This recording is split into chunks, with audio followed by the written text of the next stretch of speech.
This episode of this Focused Practical Dreamer's Journey is brought to you by energy healer Jean Border's personal, powerful transformation program. Know you're leaving money on the table, but can't figure out how to bring it in? Need to double your productivity and profitability? Need an extra push to get things moving in the right direction? Visit www.focusedpracticaldreamer.com/transformation now and apply for a business consultation with Jean. Welcome to the Focused Practical Dreamer's Journey, where we take out your emotional baggage and heal your emotional body so you get to enjoy the success you desire and deserve. Prepare to feel a sense of relief and empowerment as we get rid of the baggage you've been carrying that's held up your business success up until now. Be sure to visit our website at www.focusedpracticaldreamer.com. While you're there, subscribe to us via your favorite network. Now, lean in, get comfortable, and prepare to take off. Hello, everyone. This is Jean Border, your host with the Focused Practical Dreamer's Journey. I have another special guest. I love my conversations with my special guests because I never know where they're going to go, but I always learn something. And hopefully you, the listeners, get something really cool out of our time together. So this is Robyn McTague, and we're going to discuss teams and conflict resolution and really cool stuff like that. Hi, Robyn. How are you? I'm great. Thanks so much for having me. Yeah, welcome to the show. So tell me a little bit about you. How did you get from where you were to where you are now in your business? And what do you work with in your business when it comes to teams? Sure. Well, I did work corporately for many years, 34 years. And so I did a lot of different jobs there, and I trained in conflict resolution and psychology and counseling. And I did union work and I did joint committee work. So I really enjoyed bringing people together and helping them to have an understanding and really support each other. And then I had a health issue. I had breast cancer 23 years ago, and that kind of shifted how I viewed my life. And I wanted to become more independent and help people in a different way. So I opened up to kind of the spiritual part of me, and I learned to deal with some metaphysical systems. So I teach a meditation and energetic ways to deal with anxiety and depression. And from there, when I left, I started networking and met my mentor with the motivational map process. And it's partly based on the Enneagram. So went down a very deep dive the last 5 years and just completed my Enneagram teacher certification. And so what I found when I've learned to work with entrepreneurs is often we are really high growth. And so we have that shiny object syndrome where we want to learn so much and we don't always implement.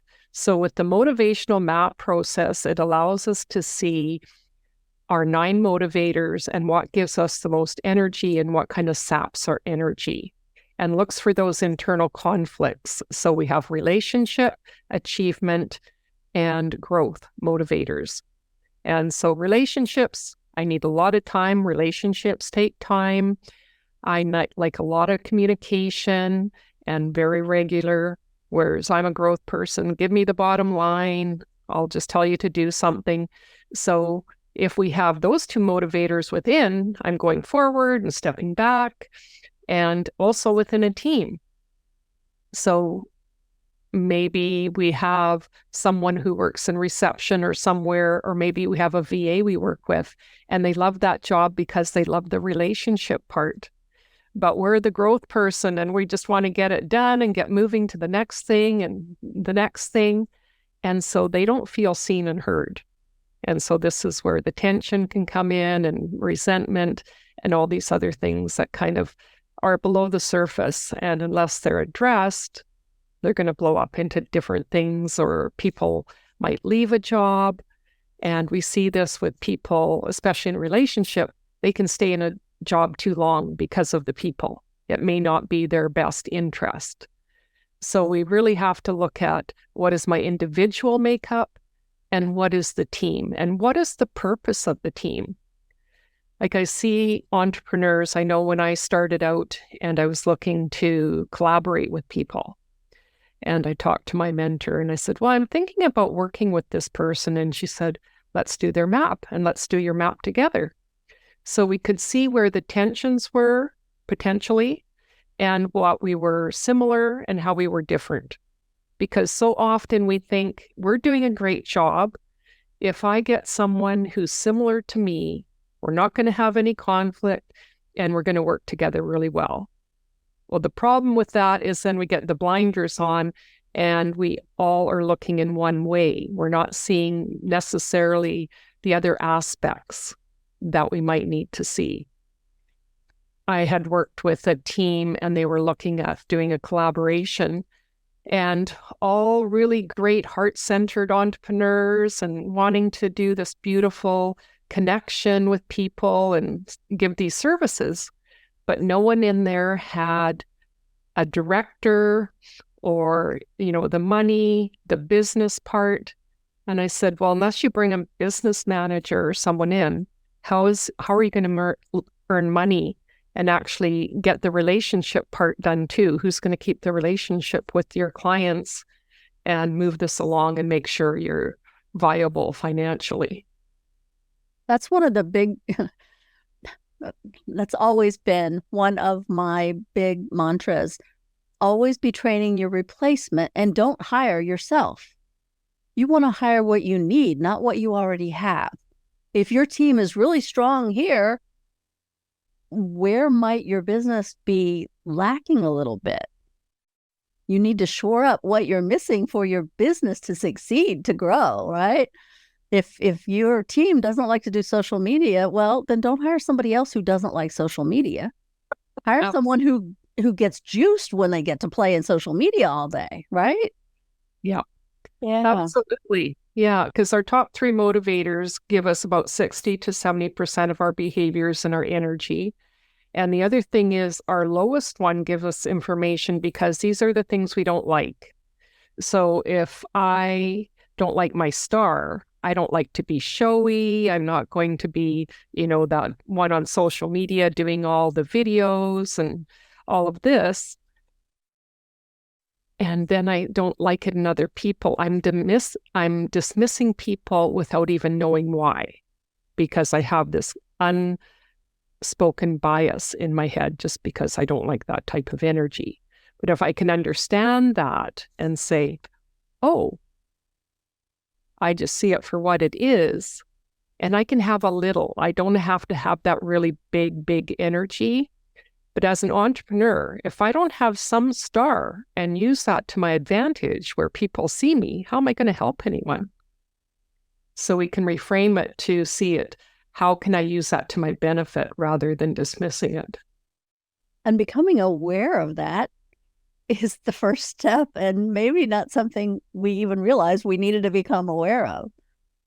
Yeah, before I do anyone's map, I have them guesstimate what's your top 3 and what's your bottom 1. And about 95% of people don't know. So give me some examples of what that might be. So for example, we have the growth ones where some people might get some inkling, especially if they're an entrepreneur. So I know I like my freedom. So the spirit might be high, but it might not be in the order because our top one is going to be our highest one. Or I might think I'm really interested in relationships, but I'm not really. So I put that motivator as high, one of the relationship, one friend, or one of those. And I think that I like to organize things. So I like the director. So we think that it's about what we see or how we see ourselves, but really it's about how do I feel about that? How am I connected with it? So often we just don't see it for what it is. And so this is a way to make the invisible visible. So when I did mine, my friend was really low. And that served me when I worked corporately because, I was focused on getting the work done. My lunchtime was my fitness time. I was teaching the meditation on the side. So I didn't have a lot of time to make friends and go for all the social things. So I saw those people as needy, wanting my time that I didn't feel I could give them. And then becoming an entrepreneur, if I don't build relationships, how am I going to keep business? How am I going to make connections?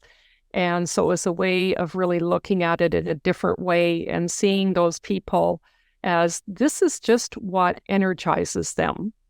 And we see this all the time when we make connections, right? The people, well, can't we get together more? Can't we have coffee more?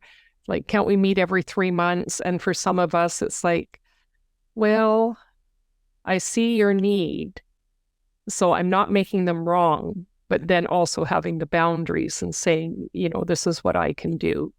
So really coming to more of an understanding and that compromise of, yes, I understand what you need, and maybe we can communicate some other way more frequently, and I can put in some systems in place. So many people are averse to the CRMs when they first start out and doing that follow-up. And how often do we hear, the goals and the follow-up and all these messages? And if we're that growth person that doesn't see that as important, we're not going to do it unless we put something in place and have that awareness that we're not doing it. You mentioned something that I touch on quite frequently in these episodes because people bring it up, and that's boundaries. Just because someone expects something of you doesn't mean it fits your values, your thoughts, your emotions at the time. And being able to say, well, maybe there's another way we can do it. That's very important, because otherwise the resentment can kick in if you give in all the time, right? So understanding how you work and what makes you feel okay with these interactions and what serves your business with these interactions. That's a very important part to become aware of, and setting Absolutely. boundaries that serve you as well as your clients. Yeah, because we want to help people. Most of the people go into business do want to help, but we see that, with the free calls and everything. But then if I'm spending all that time doing that and I'm giving it away, and that's, I was teaching the meditation and I was basically coaching people on the side, and I was giving a lot of my time away. And it was like, yeah, I need to start charging for this. If you want extra coaching, that's something I can do. And, it was successful what I did. And it was a way also, I think, for me to learn and get that confidence that I was doing it on my own rather than in a system, but then realizing that this has to change. And if you want to actually have a business, you can't just give it all away, that you have to set those boundaries. And just making the shift from giving it away to actually charging, that can be a huge stressor for people moving into the solopreneur, entrepreneur space, right? Yeah. Yeah. And even people, I know there was someone I was thinking of partnering with, and I was thinking about, why is that a bit of an irritation with her? And so I had to look at, let's do our map, and we did. And for her, like, sales kind of focus was really at the top.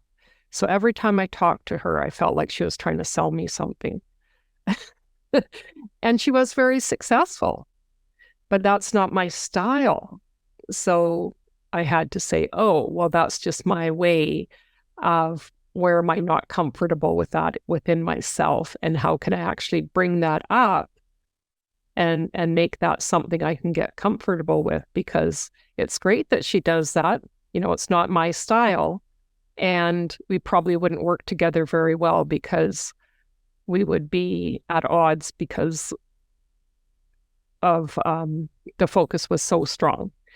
And, not everyone is really strong in one specific area. There's more variation, but there's the scoring we do shows that for some, they're so strong, it goes from a want to a need. So if I don't have that, I'm not going to be happy at all. So it's important to know that about ourselves And also maybe how can we balance that a bit more? So when you go to work with a new client who maybe is just growing their team, what do you address? How do you start working with this new team dynamic? So the first thing we do is the motivational map process. So it gives the individual profile and the team. And we look at, what is the purpose of the team, because it's all contextual. So if I have a team that's all creative, then I want the searcher and the creator and all those kind of motivators. But if I don't have someone in the team, if I need someone to kind of take responsibility and no one in there has even an average director, things are going to fall apart because no one's going to take that place of responsibility. So I either have to bring someone else in that will do that or set up systems so that happens. It's the same with sales, right? I have a sales team and they're all like, oh, well, I don't really care about achievement motivators. Then it might last for a short time, but it's not going to be a good long-term strategy. And you're not going to build the confidence in the team and get the parts that you need. So it's important to be honest. Same, it's great for hiring, because if you get what you need in that job and then do the map and see, well, they don't really enjoy this particular aspect. If it's someone forward-facing to the outside and they don't have any relationship motivators, is it going to be successful over the long term? They may be energized by getting the job initially because they want the job, but it's not going to be lasting.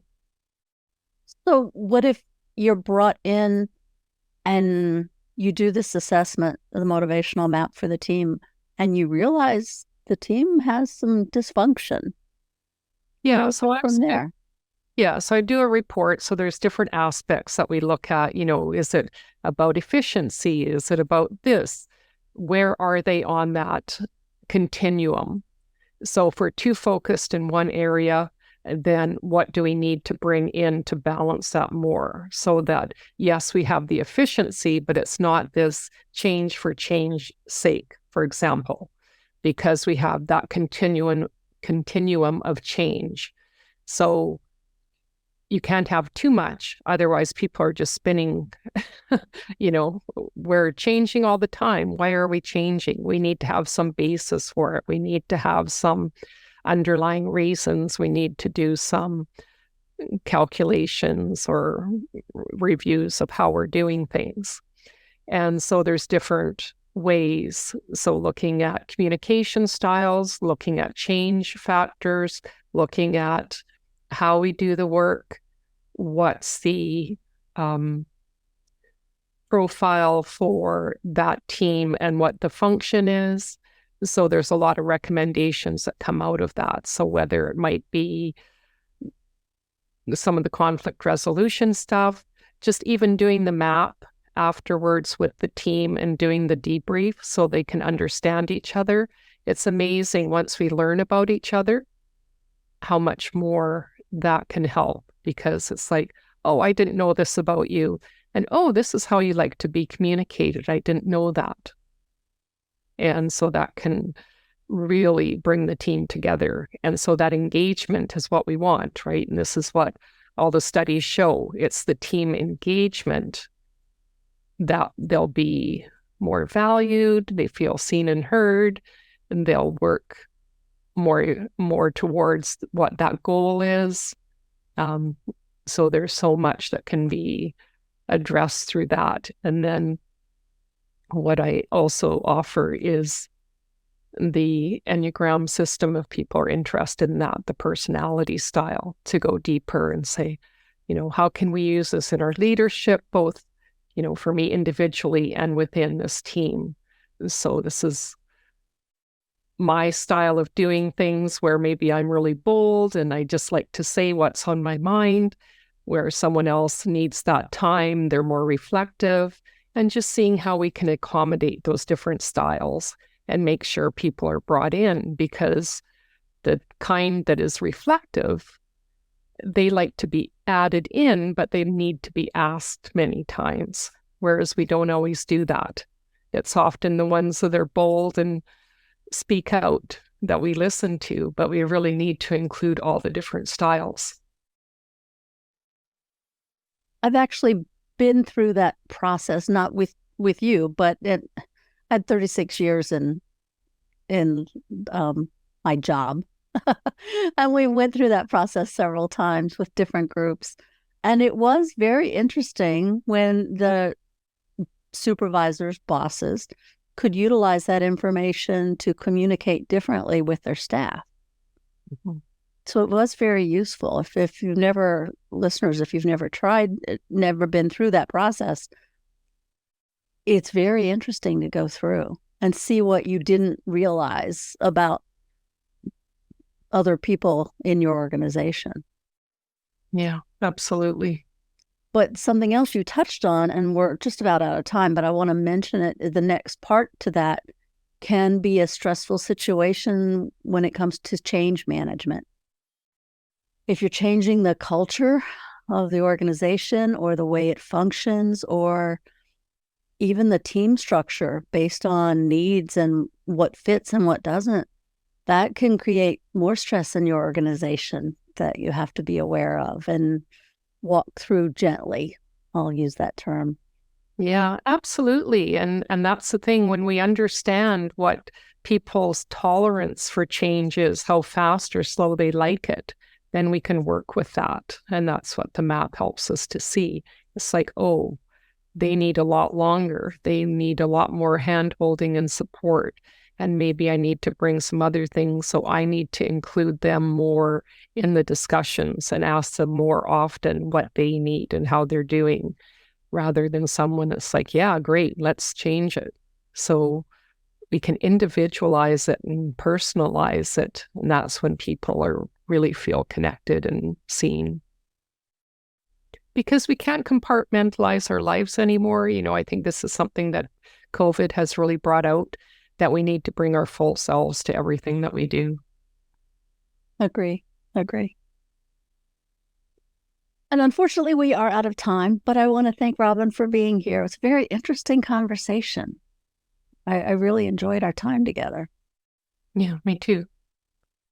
So thank you to Robyn, and thank you to the listeners. I appreciate you coming back for another episode. I always have such interesting guests, and I'm hoping that you learned something, took something from the conversation that helps you with your business or with your life if you're not in business, or just wanting to move there and you're getting all skilled up for that transition from corporate to solopreneurship or entrepreneurship. This is Jean Border, your host for the Focused Practical Dreamer's Journey. Until next time. Thank you for tuning in to the Focused Practical Dreamer's Journey, where we take out your emotional baggage and heal your emotional body so you get to enjoy the success you desire and deserve. Remember to visit our website at www.focusedpracticaldreamer.com and enjoy even more great episodes like this one. Again, while you're here, subscribe to us via your favorite network. We look forward to seeing you next time on the Focused Practical Dreamer's Journey.